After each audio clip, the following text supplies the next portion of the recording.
What's up, guys? It's Coach Gaglione here. This is another edition of the Powerlifting for the People podcast. I'm your host, Coach Gaglione. If this is your first time stopping by, I've been involved with powerlifting and strength coaching for over 13 years. And this is a podcast all about getting strong, and we're going to help you do that. So today is going to be a bonus episode. I don't know how long it'll be, but I just thought it was something important to talk about. You may have or may not have heard. If you are local to Long Island, you probably have heard this, but it's even been kind of something that's been spreading even on Barstool and some of these other things. But basically, long story short, my old wrestling and football coach was in the news, unfortunately, for being suspended for essentially running up the score. And I'll kind of get into some of the details and how and why this happened. And I thought this was kind of really important just to kind of talk about sportsmanship, talk about some of the benefits of athletics, and kind of just what I learned from my times at Plainridge High School and my times as being an athlete there, and I'll get into that in a little bit. First, it's kind of it's kind of important to note a couple of things, just kind of for background. So I went to Plainridge High School. I was coached under Robert Shaver, who's kind of the guy we're going to be talking about today, and I want to talk about some of the things I learned from him and some of the lessons I learned through playing football and through wrestling. I definitely took wrestling more seriously, but I thought both sports were great, particularly wrestling a little bit more, but obviously this is more about football, so I want to kind of talk about both.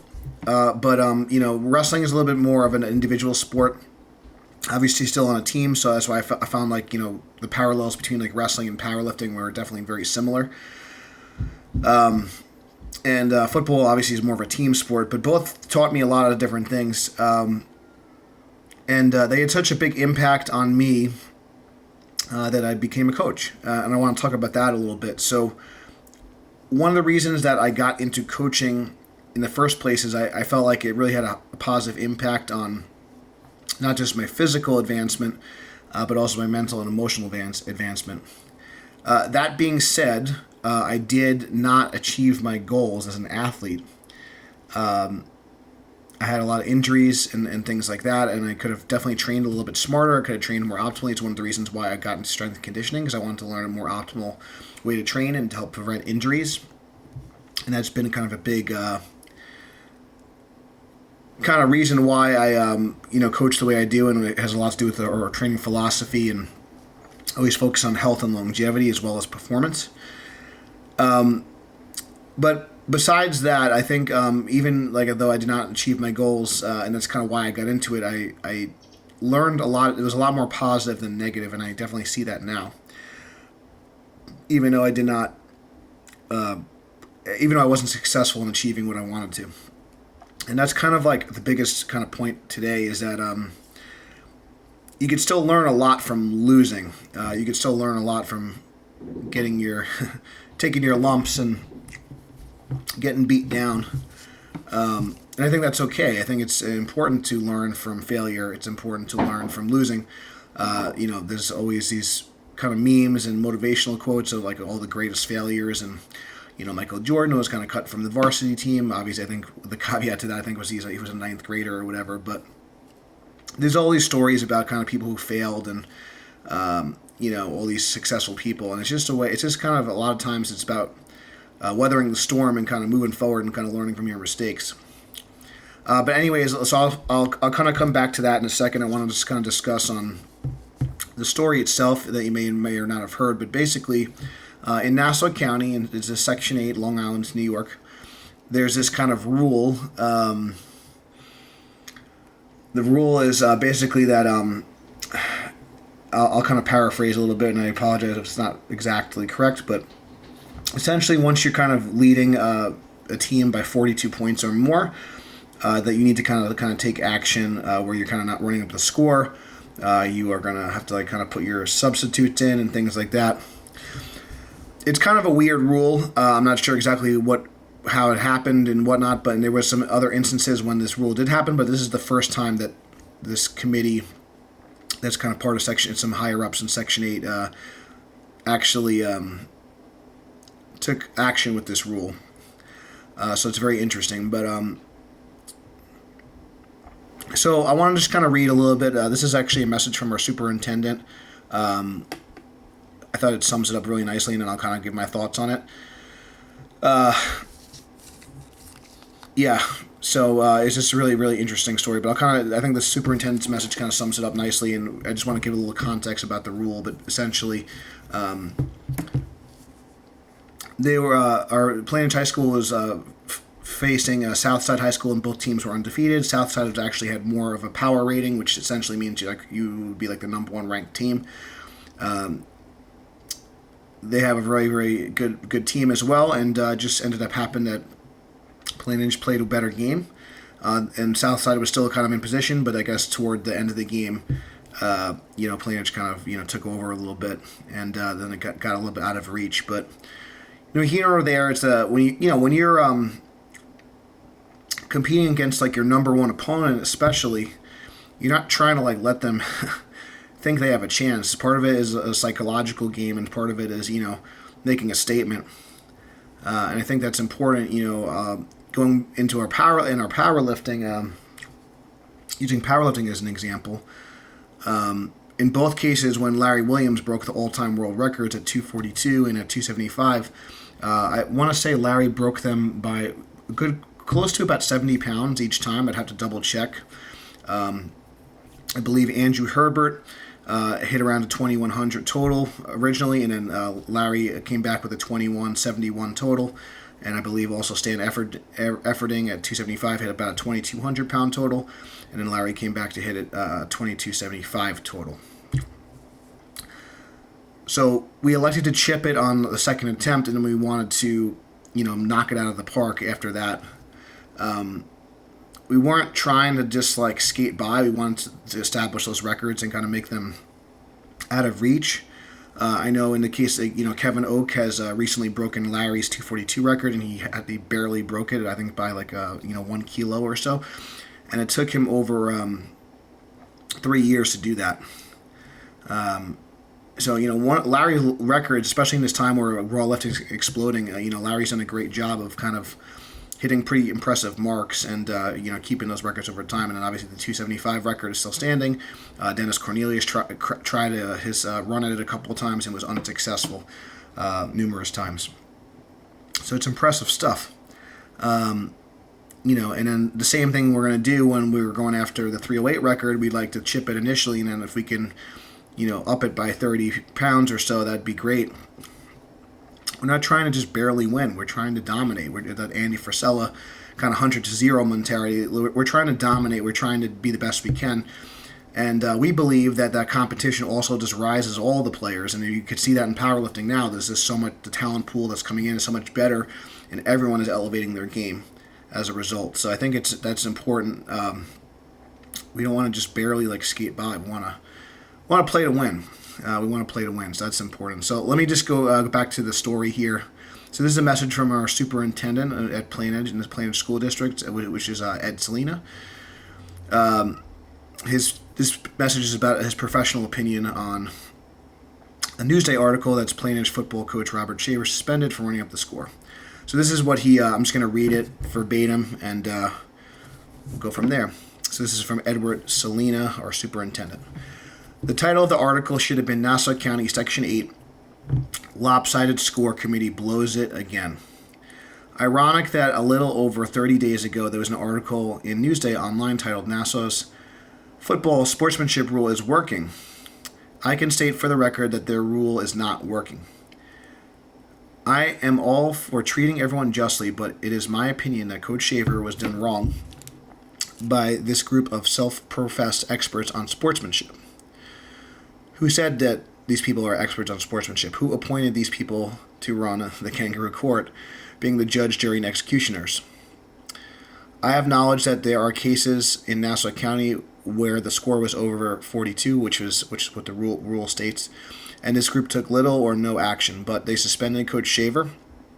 Sounds like something is wrong with their decision, or they made it personal. So it's an interesting point. The rule is not in place anywhere else in New York, which I also think is pretty odd. Not in Suffolk County, why in Nassau County? Connecticut tried it and realized that it was a failed model, and they eliminated the rule. So I think that's worth noting as well. So I'll just pause there. So I think it's important, especially when it comes to children, that we're trying to keep things fair. We're trying to keep the kids safe. So I could see where something like this could be beneficial, where you're having like a number 1 team versus like a number 100 team. But when you have two of the best teams going head to head, and there might be a gap there, that's fine. But it's a different situation if you have, maybe someone you're facing somebody that has some, physical limitations or something like that. But at the end of the day, you're going to play to win, especially when you're going against your number 1 opponents. That's just kind of my take on it. So I'll continue on with the passage. What are you teaching children by saying play fairly, but now you are playing too well? I think that's really well said. You're getting too good, and you see this a lot in business. You see this a lot. People start to kind of hate on you a little bit more when you're doing well. So I'll continue here. But now you're playing too well. Don't play anymore for the rest of the game. Where are the life lessons? Of course, we don't want to embarrass others. And we do that by moderating players in the game. I've seen it numerous times over the years by all our coaches, especially Coach Shaver. So you might see like some subs come in, things like that. Make sure, and part of that is also to make sure that your star athletes are healthy and they're not taking too much damage too. So it's not just like about, running up the score. It's about doing what's right for the players and the overall health and well-being of the team. Continue on. Therefore, now I've stated my opinion on the suspension of Coach Shaver as your superintendent. Let me talk about the man unjustly suspended by this group of self-professed sportsmanship experts for the moment. And I kind of agree with a lot of these sentiments, even though I don't agree with everything that the practice of what my old coach does. I think this is a great little, just kind of showing his character and what I've personally learned from sports, which we'll get into in a little bit. Coach Shaver is an incredible person, teacher, and coach. He has nothing but the best interests of all his children at the top of his list every day. He devotes countless hours to his students. I can attest this as well. The coaches, it's a thankless job. You don't get paid nearly enough for the amount of time and effort you put in. In his educational programs and the interscholastic sports teams, he is head coach for including varsity football and varsity wrestling. He runs weekly study halls at night, teaming up his players with other students to focus on their academic studies. His players are involved with community service and activities. A number of parents who needed his support at their home over the years have called upon him, and he has personally stopped by to coach his player who's having a hard time at home. So it's definitely not just about the sports itself. It's about kind of building character and building life skills inside and outside of the field or inside and outside of the mat. We are lucky to have a man such incredible character working with our children, and he has my 100% support and trust always. I've never met an educator more committed to teaching children life skills, both on and off the field. I'm happy to call him a colleague and a true friend of Plain Edge. We teach everyone in Plain Edge that we are a family and that we need to respect each other and appreciate our individual differences. I think that is huge. I think it's important no matter what. We always give and take and give out respect, and then we earn that respect. Family takes care of each other and we teach our children to be kind, caring people every day here in Plain Edge. Family is preached in a football program every day. Thank you, Coach Shaver. Before I came to work here at Plain Edge nearly 9 years ago, I can honestly say I never really understood the true meaning of a stellar high school football program. We run a program today where every home football game involves over 250 children performing, including children of the marching band, cheerleading, kick line, and a TV production. Talk about school spirit and amazing community members that show to fill our beautiful stadium and see our children perform. I know no other sport brings together so many children and their families for one event in a football game. Coach Shaver and all our incredible teachers make games days so special for the Plain Edge community. I want to thank all our staff for making our educational and interscholastic sports team second to none. So, that's kind of the message here. There's a little bit more, but you guys get the idea. So I just wanted to kind of outline, too, why I think it's important that we play fairly, we play hard, and we kind of, just stay true to like what sports are all about. And it's one of the reasons why I recommend people also compete in powerlifting. A lot of adults that I've worked with over the years, that don't have athletic experience, they don't have a lot of these mental, it's not even the physical skills, it's the mental skills, the skills to be able to deal with failure, deal with mistakes, deal with adversity, deal with things kind of not going their way or unexpected things happening. There's a lot of life lessons that you can learn from competing. Some of the other things I think is important, and again, I know powerlifting is more of an individual sport, but one of the things that we like to do here at Gaglione Strength is foster a team environment. One of the reasons why I love raw with wraps and I love equipped lifting, it forces you to need more help. You need people to help put the equipment on. You need to help people to take the equipment off. You need someone to help run the mono, call your depth, have more spotters and loaders when it comes to monolift lifting and equipped benching and things like that. Having someone adjust your straps.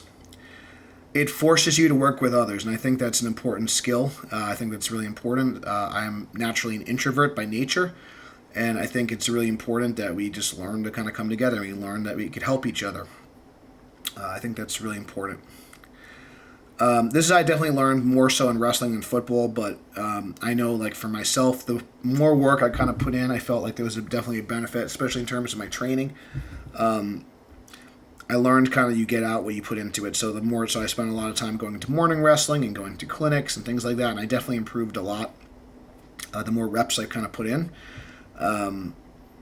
I really loved wrestling too, in the fact that like your fate was kind of decided by you. It wasn't decided by anyone else.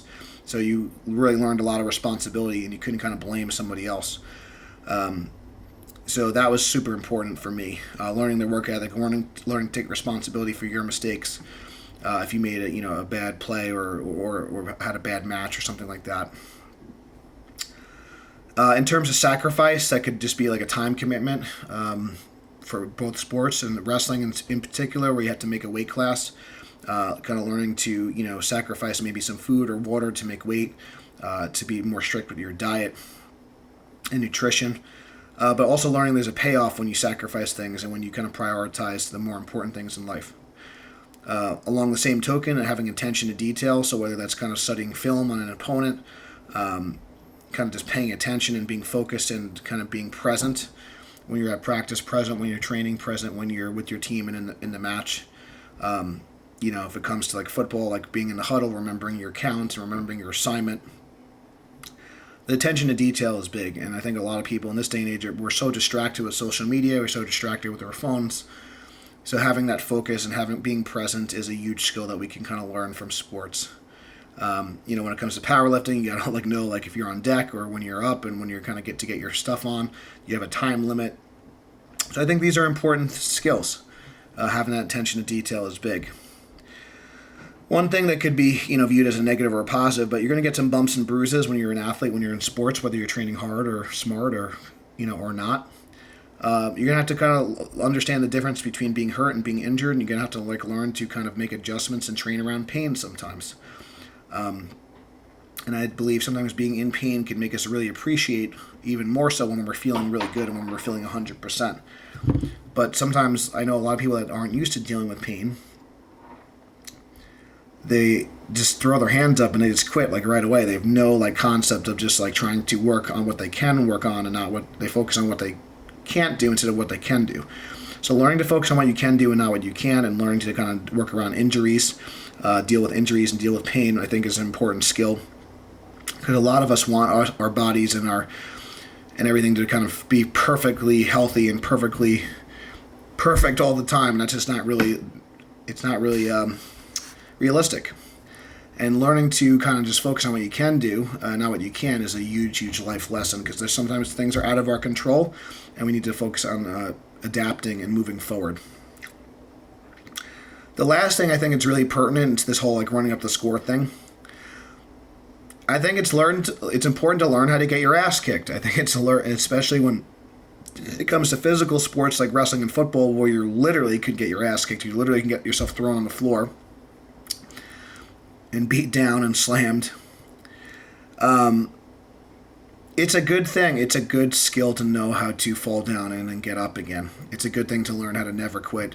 When you have your face grinded down into a mat and you're wrestling, man, it doesn't feel good. So you're either going to learn to stay down or you're going to learn to fight back. And kids learning to stand up for themselves, kids learning to never quit, teaching kids to deal with adversity and don't give up and kind of push through to that bitter end no matter what happens, whether that be for the good of themselves or the good of their team. That is huge, because And as we know, and I've dealt with my fair share of it, sometimes life kicks you in the balls, and man, it's you could either choose to stay down or you could choose to stand up and fight. And sometimes the fights are not always fair. Sometimes people are out to get you. Sometimes people are going to try to tear you down. They're going to do everything in their power they want to see you fail. But if you have these mental life skills from sports, you can overcome a lot. You can achieve so much more if you have that mental strength, if you have that fortitude, and if you know how to deal with adversity, and you have that never quit mentality. So that's why I wanted to personally thank Coach Shaver for being a great football and wrestling coach to me and a mentor to me. I don't agree with everything he does, but I've learned a lot more good than bad for sure. He was hard. He was hard on me, and I don't think I'd be the person I've become today. I don't think I would have been able to coach over 70 nationally ranked lifters. I don't think I would have been able to coach multiple all-time world record holders. I don't think I'd be able to achieve, multiple 800-pound squats in multiple weight classes, lose over 130 pounds and keep it off. All these skills, all these things I've been able to accomplish are due to the skills that I've learned as an athlete, as a wrestler, as a football player. Those skills have stayed with me throughout my life. I wouldn't have been able to build the business that I have, and I still have problems. I'm not out of the woods yet, but anytime life throws a curveball at me, I'm able to kind of adjust, and I'm able to hit that curveball. I'm able to make adjustments and keep moving forward. And things have not been easy, and things will continue probably to get harder and harder, but I'm willing to fight. I'm willing to continue to fight, and I'm willing to push forward because I have the skills to do so. So sometimes life's going to run up the score on you, and you're going to have to learn to deal with it. And that's part of playing the game. And when it comes to competing, you're there to win. You play to win. You play to dominate. And that's all the time we have today, my friends. Go there, kick some ass. If you fall down, you get up. And eventually it'll be your time to be the person knocking the ball out of the park. Thank you guys for listening. If you guys enjoyed this podcast, please give it a 5-star review. If somebody needs to learn about what sports and competition is all about, please share this podcast with them and give them some tough love, maybe. Thank you guys for listening. I really appreciate it. Definitely check out the links below if you want to support the program. Thank you so much. And until next time, stay strong, and we'll see you soon.